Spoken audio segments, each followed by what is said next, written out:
एक बहुत ज्वलंत क्वेश्चन ये आता है, क्या एआई हमारी जॉब छीन लेगा? क्या एआई हमें रिप्लेस कर देगा?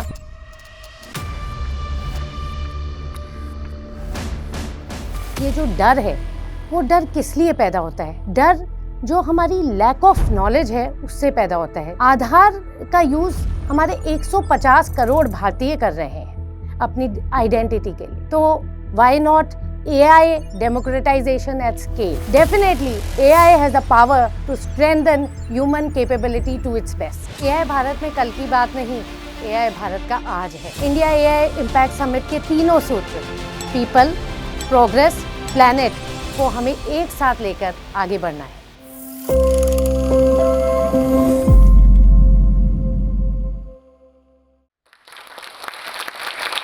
नमस्कार, मेरा नाम स्वाति जैन है। मैं डेलॉयट में डेटा और एआई पार्टनर हूँ। आज की टॉक में मैं एआई से रिलेटेड मिथ्स, वो कैसे एक कॉर्पोरेट टूल है और कैसे हमारे देश के लिए नेशनल इंफ्रास्ट्रक्चर और लाइफलाइन बन सकता है, इसके बारे में बात करूंगी। एक बहुत ज्वलंत क्वेश्चन ये आता है, क्या एआई हमारी जॉब छीन लेगा? क्या एआई हमें रिप्लेस कर देगा? लेकिन मैं ये कहूँगी कि ये जो डर है, वो डर किस लिए पैदा होता है? डर जो हमारी लैक ऑफ नॉलेज है उससे पैदा होता है, जो लैक ऑफ इंफॉर्मेशन है, जो हमारा ज्ञान है उससे पैदा होता है। अगर हम एआई को अच्छे से समझे तो हम ये देखेंगे कि ये हमें रिप्लेस नहीं करेगा, ये हमारी ह्यूमन स्किल्स को कई गुना एक्सपैंड कर देगा, हमारे को बहुत अपॉर्चुनिटीज देगा। ऐसे बहुत से एक्सपीरियंसेस, बहुत से एग्जाम्पल्स मेरी लाइफ में हैं जहाँ मैं देखती हूँ कि एआई ने कैसे मेरी खुद की कैपेबिलिटी और मेरे आसपास के लोगों की कैपेबिलिटी को बढ़ाया है, जिस वजह से हम बहुत कुछ अकम्प्लिश कर सकते हैं जो हम बिना एआई के नहीं कर सकते। एक कॉमन एग्जाम्पल जो मुझे बहुत खुशी देता है मेरे घर में, मैं जब अभी पिछले 4-5 सालों से अपने कुक से कुछ भी नया बनाने की जो उन्हें नहीं आता है वो फरमाइश करती हूँ, तो वो उसे बना देते हैं उसे। और मैं उनसे पूछती हूँ तुम्हें आता है? बोले नहीं भाभी, हम बना लेंगे। और वो एआई का यूज़ करके, वो यूट्यूब वीडियोस को देख के या अपने क्वेश्चन आंसर्स करके, स्पीच टू टेक्स्ट करके वो उस चीज़ को रियल में परिवर्तित कर देते हैं जो उन्हें आती भी नहीं थी। तो एक्चुअली एआई, अगर इस एग्जाम्पल को ही देखें तो क्या एआई ने कुक का जॉब ले लिया या कुक की अपॉर्चुनिटी, कुक की एक्सपीरियंस, कुक के स्किल को एनहांस कर दिया? तो डेफिनेटली एआई आज हमारी जॉब्स लेगा नहीं, हमारी अपॉर्चुनिटीज़ को एक्सपैंड करेगा, हमारी स्किल्स को बढ़ाएगा, हमारी स्किल्स को स्ट्रेंथन करेगा। इसी भावना से हमारी ये जो एआई इम्पैक्ट समिट हो रही है, इसमें हमारी सबकी भावना है कि ये जो एआई की कहानी लिखी जा रही है, जो जिसमें ग्लोबल नॉर्थ आज प्रोमिनेंट कहा जा रहा है, वो ग्लोबल साउथ से लिखी जाए और एआई से हम सबका विकास हो, हम सबकी एक इंक्लूसिव ग्रोथ हो और इंडिया का हर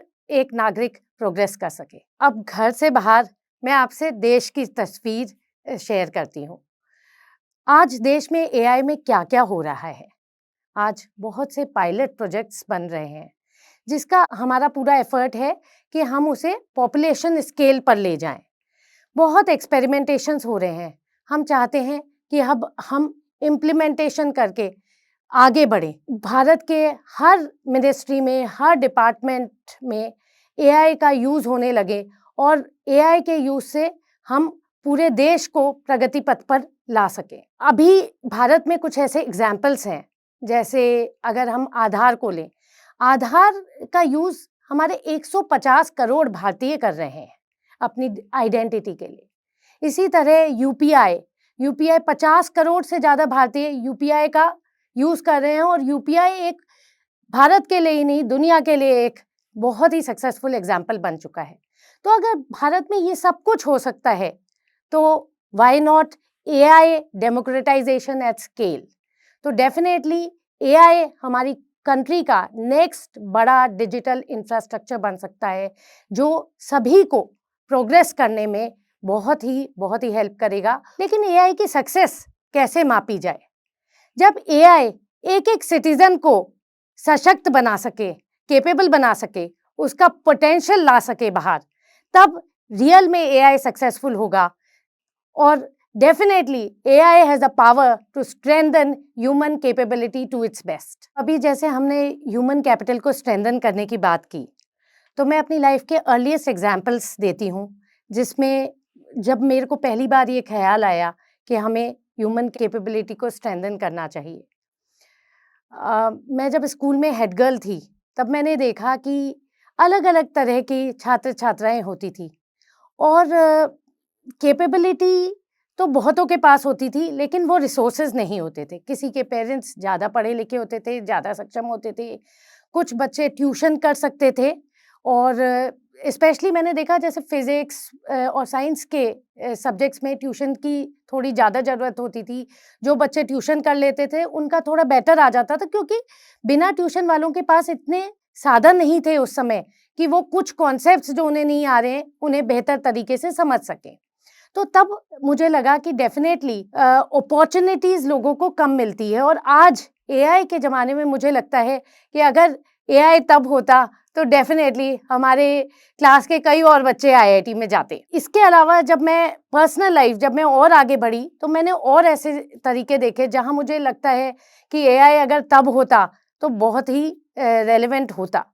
मैं जब शादी होके आई, उन्हीं दिनों मैंने देखा कि मेरी sister in law used to come to our home to study for her CA exams और एक दिन मैंने देखा कि उन्होंने हमारे घर कंप्यूटर आया था और उन्होंने उस कंप्यूटर को बिना किसी इंस्ट्रक्शन से यूज़ करना आराम से सीख लिया और मैंने देखा कि उन्होंने उसको प्रोडक्टिवली यूज़ करके अपना काम कर लिया। तो I was very, very surprised that बिना सिखाए somebody is getting onto it and learning and I had that feeling that definitely means there is capability in everyone, just that there has to be more and more opportunity. अब मैं ये family और school के example से हटके अपना personal example लेती हूँ। जब मैंने आईआईटी दिल्ली से पीएचडी की, मैंने इकोनॉमिक मॉडल्स पे काम किया और जब मैं स्टैटिस्टिकल मॉडल्स पे काम कर रही थी, तो मुझे रियलाइज़ हुआ कि डेटा कम भी है, अधूरा भी है और मुझे डेटा संबंधी बड़ी प्रॉब्लम्स हुई। देन आई ऑल्सो रियलाइज़्ड कि डेटा के साथ-साथ एनालिसिस में भी प्रॉब्लम्स है क्योंकि ये ह्यूमन बिहेवियर को कम डेटा से एनालाइज़ करना बहुत आसान नहीं होता। तब ऑटोमैटिकली मुझे एक नेसेसिटी फ़ील हुई कि कुछ big data and bigger level of analysis and automated analysis हो और धीरे-धीरे मैंने देखा कि जैसे-जैसे मेरी प्रोफेशनल जर्नी प्रोग्रेस की we began to hear concepts like big data, machine learning, artificial intelligence उस समय हम पहले एनालिटिक्स बोला करते थे। तो इस तरह से ये सब चीज़ें आई और मैंने देखा कि ह्यूमन कैपेबिलिटी दुगुनी चारगुनी होती गई। तो there was more that a human could do with less. AI के आने से एक एक नॉर्मल लोगों का जो मिथ है कि एआई हमारी जॉब ले रहा है, वो तो खैर हम डिस्कस कर ही चुके हैं। लेकिन एआई के आने से एक्चुअली लोगों की जो कैपेबिलिटी है to get the right job वो इंक्रीज़ हो गई है। अगर हम देखें कि किसी को किसी स्पेसिफिक एरिया ऑफ एआई में इंटरेस्ट है, से आजकल बहुत चल रहा है एजेंटिक एआई या फिर कॉन्वर्सेशनल एआई या फिर एक एक तरह का जनरेटिव एआई। किसी भी चीज़ में अगर किसी को इंटरेस्ट है, वो उस चीज़ को बहुत अच्छे से सीख सकता है और उस पर्टिकुलर जॉब के लिए अप्लाई कर सकता है। कंपनीज़ आजकल ये समझने लगी हैं कि सारी इन्फॉर्मेशन अवेलेबल है और बहुत सारे ऐसे प्लेटफ़ॉर्म्स हैं, जहाँ पे सीखा जा सकता है। तो जो पहले था, जब मैंने बहुत सी कंपनियों में काम किया है। अ, मैंने एक स्टार्टअप से अपनी जर्नी चालू की, फिर मैंने ईवाई में काम किया, कॉग्निजेंट में काम किया, ईएक्सएल में काम किया। तो पहले जब हम शुरुआती तौर पे तो हम देखते थे अच्छा ये एजुकेशन है और ये इसका एक्सपीरियंस है। लेकिन आज जब हायरिंग होती है, तो आज ये देखा जाता है कि वो पर्टिकुलर काम कितने अच्छे से आता है, चाहे वो एजुकेशन और एक्सपीरियंस ना हो, लेकिन अगर कोई बंदा इंटरव्यू में प्रूव कर सकता है कोई पर्सन कि मुझे ये चीज़ आती है, मैंने ये सीखी है, तो हम लोग इसको बहुत ज़्यादा अप्रिशिएट करते हैं। इवन फ्रेश हायरिंग में भी मैं कैंपसेस से 1 साल में 1000 से ज़्यादा मैंने हायरिंग्स की हुई हैं और इवन अदरवाइज़ मेरी बड़ी टीम्स रही हुई हैं जो IIT, IIMs, tier 2, tier 3 institute सब तरह के लोग मेरी टीम में रहे हुए हैं। तो धीरे धीरे जैसे ये एआई की प्रोग्रेस हुई, ये जो स्किल्स और कैपेबिलिटी है इस पे कंपनियों का ज़्यादा ध्यान जाने लगा, बजाय कि केवल और केवल एजुकेशन और एक्सपीरियंस के। तो मैं ये कहूँगी कि लोगों के लिए तो ईजी हो गया है जॉब पाना if they are passionate to work hard in their respective areas of interest. और इसी तरीके से कंपनीज के लिए भी I think they are also using AI to upskill their individuals.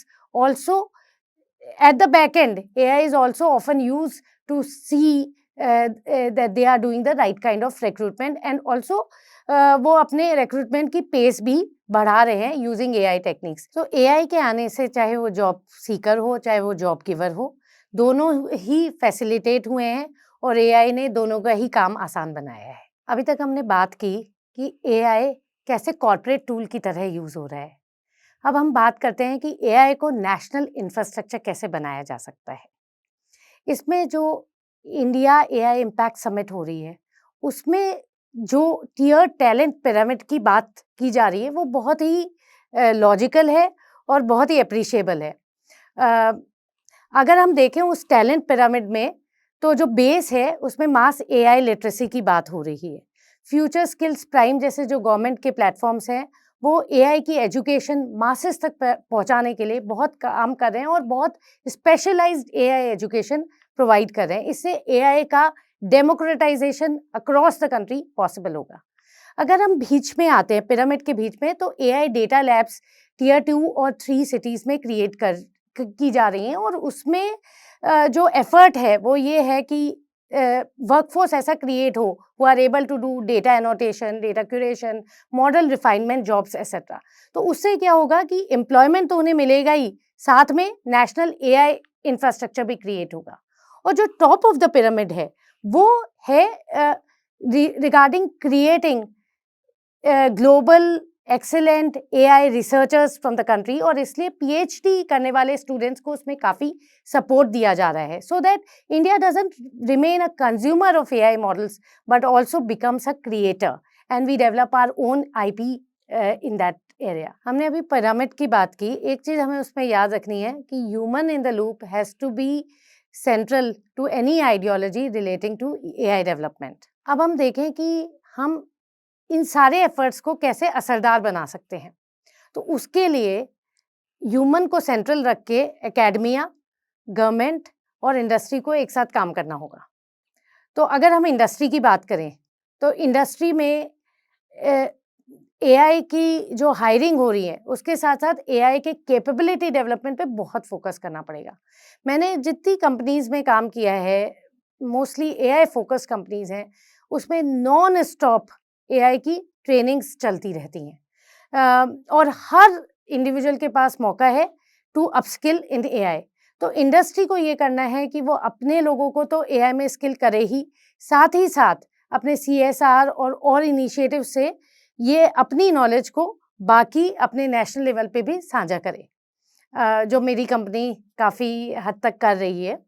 और अब हम बात करते हैं एकेडमिया की। एकेडमिया का रिस्पॉन्सिबिलिटी है कि वो ऐसे प्रोग्राम्स बनाए कि बचपन से ही बच्चों को एआई की एजुकेशन दी जाए और इंटर्नशिप्स, रिसर्च सभी को प्रमोट करके एआई की हमारी फाउंडेशंस को स्ट्रॉन्ग किया जाए।